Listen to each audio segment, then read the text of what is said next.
तो फ्रेंड, आज की वीडियो सीरीज के अंदर हम क्वेश्चन डिस्कस करने वाले हैं what is the necessity of alloying, यानी अलोइंग का नेसेसिटी क्या होता है, and what are alloy steels and how do they differ from carbon steel.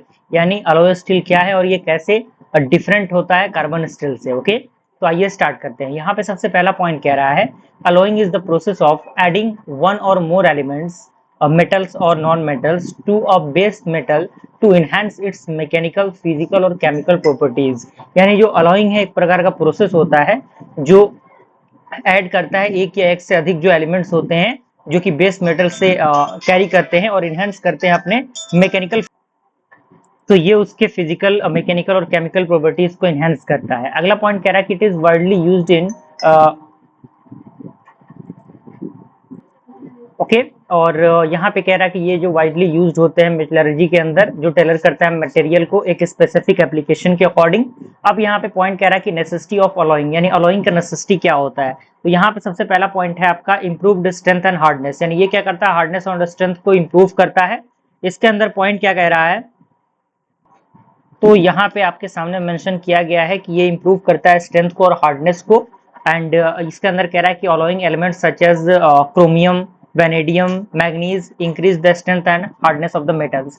यानी जो आपके क्रोमियम, वेनेडियम और मैग्नीज जो होते हैं वो इंक्रीज करते हैं किसी भी मेटल के स्ट्रेंथ को और हार्डनेस को।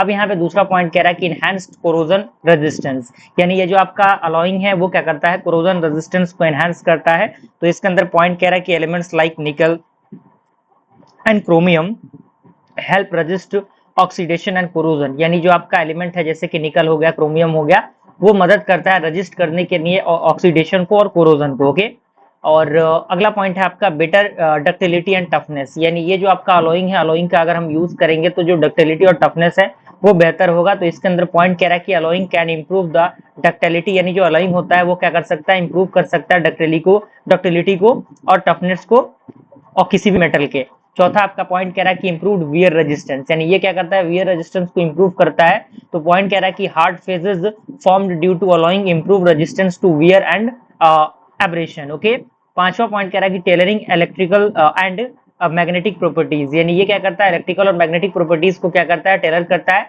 तो यहाँ पे कह रहा है कि elements like silicon and nickel are used to control electrical conductivity and magnetic behaviour. यानी जो एलिमेंट है जस्ट लाइक सिलिकॉन एंड निकल, इनका हम यूज करते हैं कंट्रोल करने के लिए इलेक्ट्रिकल कंडक्टिविटी को और मैग्नेटिक बिहेवियर को। ओके, छठा आपका क्या है, इंप्रूव्ड हीट रेजिस्टेंस है। तो इसके अंदर कह रहा है कि alloying can raise the metal's resistance to softening और डिफॉर्मेशन एट हाई टेम्परेचर। यानी ये जो आपका है हाई टेम्परेचर पे काम करता है। और ये आपका पूरा प्रोसेस था। अब यहाँ पे आता है कि अलोइंग वर्सेस कार्बन स्टील, यानी किस तरीके से ये जो डिफर होता है कार्बन स्टील से, तो उसके बारे में हम बात करेंगे। तो एक तरफ आपका कार्बन स्टील है, एक तरफ एलॉय स्टील है। तो डेफिनेशन की हम बात करें कार्बन स्टील की, तो यहाँ पे कह रहा है कि steel primarily made up of iron and carbon. यानी जो स्टील है वो प्राइमरी जो आपके बनते हैं किससे, आयरन और कार्बन से बनते हैं। अप टू 2% इसके अंदर रहता है ये। और अगर हम अलॉय स्टील की बात करें तो steel with significant amount of alloying element just like chromium, निकल। इसके बाद आपका आता है कंपोजिशन। तो यहाँ पे कह रहा है कि carbon is the main strengthening element, यानी इसके अंदर जो कार्बन होता है मेन स्ट्रेंथिंग एलिमेंट होता है। और इसके अंदर जो एलिमेंट होते हैं जस्ट लाइक क्रोमियम, निकल, MO, V, Mn, Si etcetera, ये सारी चीजें क्या होती हैं, ये एलिमेंट को कंटेन करते हैं। मैकेनिकल प्रॉपर्टीज की हम बात करें तो ये मॉडरेट स्ट्रेंथ होता है और टफनेस होता है इसका।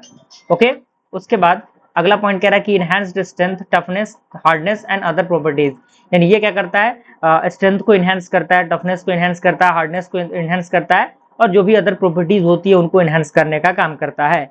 अगला आपका आता है कोरोजन रेजिस्टेंस। इसके अंदर पॉइंट कह रहा है पुअर टू मॉडरेट, यानी ये पुअर होता है। और यहाँ पे अलॉय स्टील की हम बात करें तो इंप्रूव कोरोजन एंड ऑक्सीडेशन, यानी ये क्या करता है, कोरोजन और ऑक्सीडेशन को इंप्रूव करता है, उसके रेजिस्टेंस को। हीट ट्रीटमेंट की हम बात करें तो रिस्पॉन्सिव बट विथ लिमिटेशन, यानी ये रिस्पॉन्सिव होता है लेकिन उसके पास कुछ लिमिटेशंस होते हैं। और अलॉय स्टील की हम बात करें तो इसके अंदर कह रहा है ग्रेटर कंट्रोल ओवर प्रॉपर्टीज, यानी इसका जो कंट्रोल होता है काफी ज्यादा होता है पूरे प्रॉपर्टीज पे, just like through the various heat treatment. Example इसके अंदर दिया हुआ है जैसे कि माइल्ड स्टील है, हाई कार्बन स्टील है, इसके अंदर आपका स्टेनलेस स्टील है, टूल स्टील है, हाई स्पीड स्टील है। ओके, तो आई होप ये क्वेश्चन आपको समझ में आ गया होगा। Thank you.